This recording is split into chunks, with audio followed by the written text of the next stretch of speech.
તાલુકામાં ગોચર જમીન પરના દબાણો દૂર કરી ગોચર જમીન રક્ષિત કરવા સહિતના મુદ્દે સરપંચ સંગઠન દ્વારા આજે 17 ડિસેમ્બરના નાયબ કલેક્ટર કચેરી સામે પ્રતિક ઉપવાસ કરવામાં આવ્યા છે।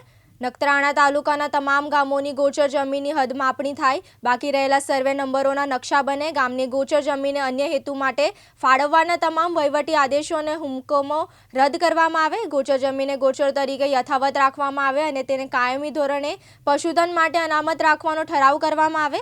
ગોચર જમીનનો વિકાસ થાય તે માટે પશુઓ માટે પાણીના તળાવ અને ઘાસચારાનો વિકાસ કરવા માટે જરૂરી ગ્રાન્ટ ફાળવવામાં આવે વગેરે મુદ્દા લઈને નખત્રાણા તાલુકા સરપંચ સંગઠન દ્વારા આજે તારીખ 17 ડિસેમ્બરના સવારે 10 થી સાંજે 6 સુધી પ્રાંત કચેરી બહાર ધરણા કરવામાં આવશે।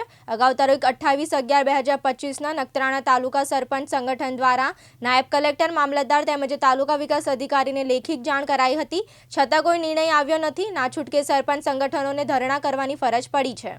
જયશ્રી મહેતા સાથે લતીફ ખલીફા, દિવ્યાંગ ન્યૂઝ, નખત્રાણા।